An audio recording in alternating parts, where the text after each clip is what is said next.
Well, we've been going through this thing, as I told the kids, called the Shema. It's out of Deuteronomy chapter 6, verses 4 and 5. And the point is this: right before they went into the promised land, Moses and the Israelites had escaped Egypt and been wandering in the desert, and they're getting ready to go in. Moses isn't going to go with them because he doesn't get to enter, and neither does the first generation of those Israelites that left Egypt. But Joshua's going to take over, and they're going to lead in, and they've been going through all this junk for all this time. God has been sustaining them, but it's not been a joy throughout all this wandering. So Moses is preparing them for, hey, when you get into the promised land, they call it the land flowing with milk and honey. They brought some grapes from there once that were just like bigger than anything they'd ever seen. They realized this is going to be a pretty great situation. So Moses tries to prepare them by calling them together and saying, "Hear, O Israel, the Lord your God, the Lord is one. Love the Lord your God with all your heart, with all your soul, and with all your strength." And then he said, you need to teach that to your children. You need to write it on your doorways. You need to wear it on your clothes. You need to remember this saying they called the Shema, which is Hebrew for hear. And they did. And they started to do it every day, twice a day, every morning and every night. And whenever it came to mind, they would say the Shema. "Hear, O Israel, the Lord our God, the Lord is one. Love the Lord your God with all your heart, with all your soul, and with all your strength." Something that was a part of who they were. So what we're doing is we're looking at those words that are kind of significant in the Shema so we can understand what Moses was really calling them to do and what that means for us. And so we started by looking at the word Shema, which means hear or listen. But really doesn't just mean listen, it means listen and obey. There is no Hebrew word for obey in the Bible. But here, Shema, listen, is like him saying, pay attention and do what I tell you.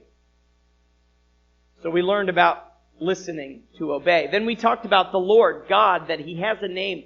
It is Yahweh. It means he will be. Literally, that's what it means. Which means he is. Kind of a capital I, capital S, is. He has no beginning and no end, but is just here. He is. And he told that to Moses when he said, I am who I am. Tell them the I am sent you. Literally, tell them that he will be sent you. But then later in an encounter between Moses and God on the mountain, God said when he proclaims his name, he also proclaims what it means. And going beyond the part of him saying, I am, when he proclaimed his name to Moses, this is what he said about himself.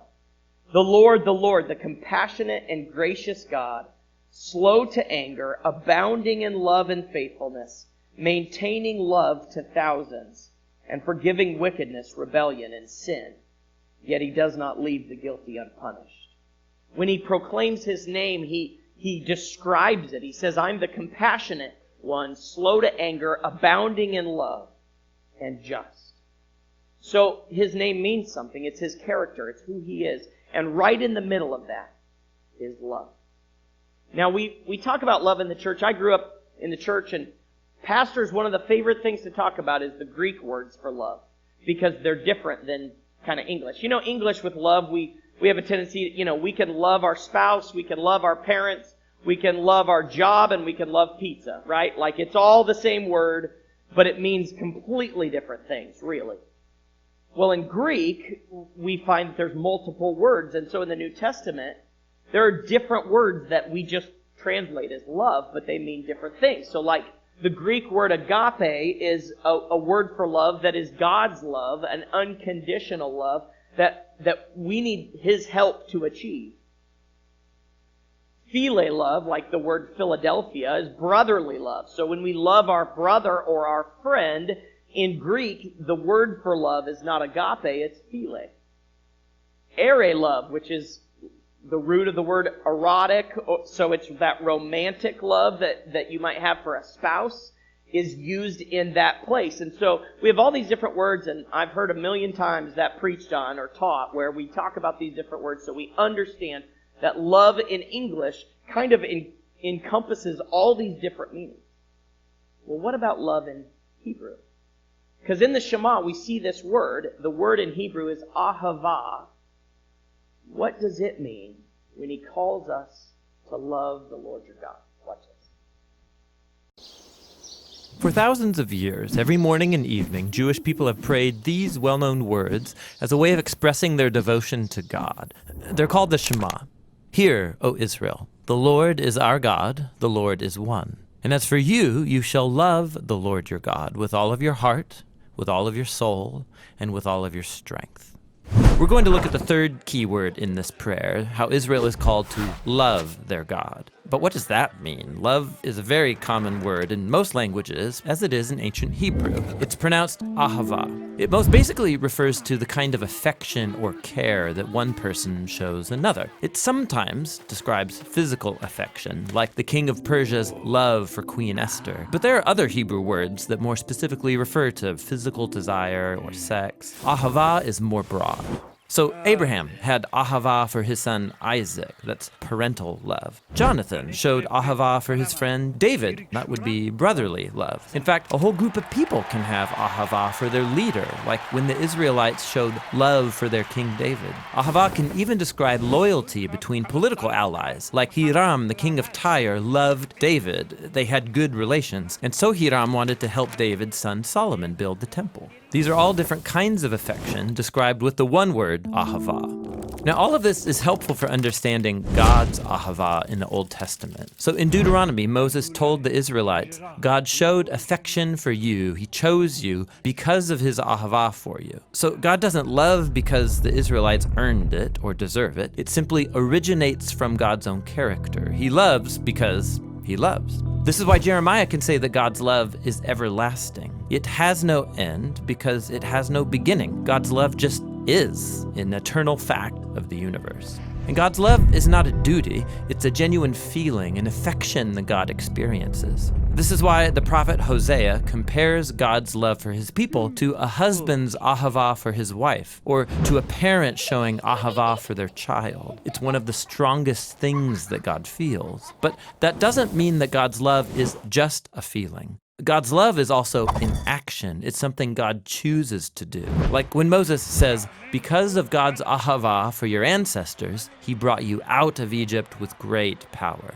God's love isn't just a sentiment, it is something God does. And so, in the Shema, Israel is called to respond to God's ahavah by showing ahavah in return. And just like God's love, human love is to show itself through actions. Like in Deuteronomy 10. What does the Lord your God ask of you except to fear the Lord your God, to walk in his ways, to love him and serve him, and to keep his commands? All of these actions are centered around love. If I'm not doing them, I don't actually love God, I just say I do.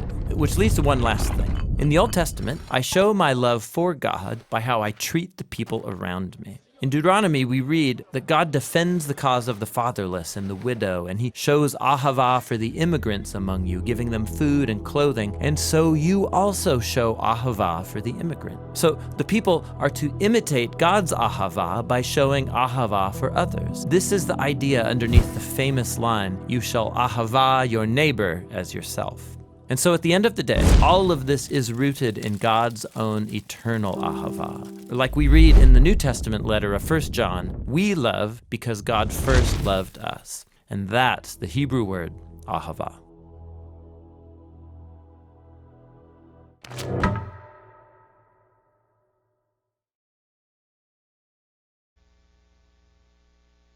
So let's break this down. We're going to talk about the love that we're called to in the Shema. Love the Lord your God. We have to understand two things about love. The first one is love is originated in God himself. Remember, he has a name. It is Yahweh, and it means God is. He will be, literally. God is. There is no beginning. There is no end. He just is. And there's no other spiritual being, no other God, no other being in the world that is. Everything else is created. So we have God whose name says God is. Well, at the same time, we have to understand that his love also is. Capital I, capital S, is. His love is a part of who he is. As I told you before, in Exodus 34, when he passes in front of Moses and says, I'm going to proclaim my name to you, what he says is, the Lord, the compassionate and gracious God, slow to anger, abounding in Ahavah, in love and faithfulness, maintaining Ahavah, love, to the thousands, and forgiving wickedness, rebellion, and sin. He is love. When he proclaims his name, love is a part of who he is in himself. It's not just something he does or something he feels. It's completely something God is. In Deuteronomy 7, you see this again. The Lord did not set his affection on you and choose you because you were more numerous than other peoples, for you were the fewest of all peoples. But it was because the Lord loved you and kept the oath he swore to your ancestors that he brought you out with a mighty hand and redeemed you from the land of slavery, from the power of Pharaoh, king of Egypt.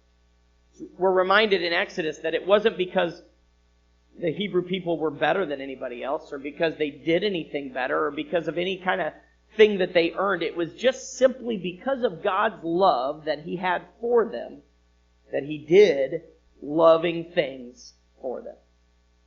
So essentially, as the video said, he loved them because he loved them, for no really other reason. So Ahavah is kind of like our love word in English, which is it encompasses a lot of things. It includes love from a parent to a child, and from a friend to a friend, and even sometimes from like a people to a king that they have affection for. It can mean a bunch of different things, just like our word love can.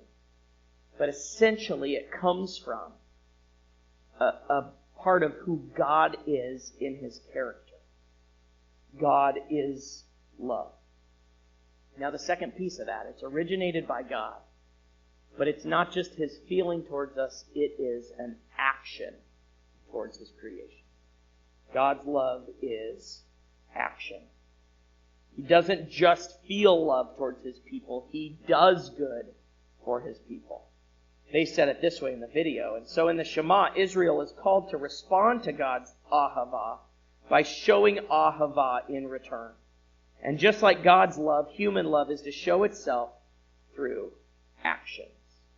So, God is the creator and the originator of love because he is love. And that love is more than just a sentiment. It is an action towards his people. Now here's the second point. His love then moves through us. It's originated in God, but we are called to let that love work in us and then through us. So in the Shema, when we're called to love the Lord your God, that is a response to the love that he has already showing to his people. Now for the Israelites, they've seen that actively throughout the last 40 years with Moses.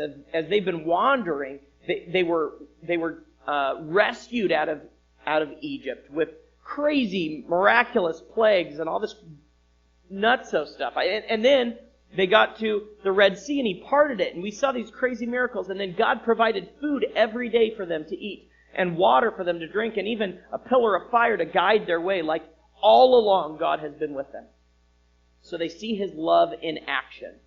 So Moses says, then in response, love the Lord your God. Now we also see God's love in action, but we might not go all the way back to the Exodus. We might instead go back to Jesus and say, we love because we see God's love not in just sustaining us in the wilderness, but in sending his son Jesus for our sake. We see his act of love, and because of that, we respond with love to our God. Now, how do we do that? Our love towards God is shown in our love towards each other. We've talked about kind of the New Testament version of the Shema. It comes out of Mark chapter 12. And it's where the teacher comes to Jesus and he says, what's the greatest commandment? And Jesus responds with the Shema. He was a Jewish man, so he probably recited it twice a day at least. And he said, well, the greatest commandment is this. Hear, O Israel, the Lord our God, the Lord is one. Love the Lord your God with all your heart, with all your soul, with all your mind, and with all your strength. And then Jesus, of course, gives him a bonus. He says, and the second is this, love your neighbor as yourself. It comes out of Leviticus chapter 19. But so what Jesus does is he takes what the Israelites already kind of understood, and he put it into words. Because they understood that to love God with all your heart, your soul, and your strength meant to love each other. Like loving each other is loving God, because he loves us. So what Jesus did then is he took that and he actually made that step, made that connection. So instead of the unwritten understanding, he made it written. Love the Lord your God with all your heart, your mind, your soul, your strength, and love your neighbor as yourself. We are called to act out love for God in our love for others. Peggy read for us from 1 John. I'm going to read it one more time. Dear friends, let us love one another, for love comes from God. Everyone who loves has been born of God and knows God. Whoever does not love does not know God, because God is love. This is how God showed his love among us. He sent his one and only Son into the world that we might live through him. This is love. Not that we loved God, but that he loved us and sent his Son as an atoning sacrifice for our sins. Dear friends, since God so loved us, we also ought to love one another. No one has ever seen God, but if we love one another, God lives in us, and his love is made complete in us. John understands exactly where we're going here. God is love, and he shows his love to us, and in response, we are called to love God back. And the way that we love God back is not simply with our worship and our obedience to God. It is also with our love to one another. And when we love each other, we see God's love at work. This is what we're called to. So we hear, O Israel, the Lord our God, the Lord is one. Love the Lord your God with all your heart, with all your soul, and with all your strength. The way we do that is to really be a reflection of God's love that comes through you and me. So this morning I want to invite you to embrace that kind of love. Embrace it from God. Recognize that his love for us is so big and so strong that there is nothing we can do to earn it or break it or lose it. His love for us is so big that it has nothing really to do with us at all and everything to do with who he is. That he loves his creation. And because of that, we have an opportunity to respond by loving him. And you can't love him if you don't love each other. You can't love him if you don't love what he loves. So we live that out in our love for each other. Hear, people of God, Yahweh, the God who is, the God of gods, is love. And because of his love, he shows love to us. So too we love him back. We show him love by loving each other.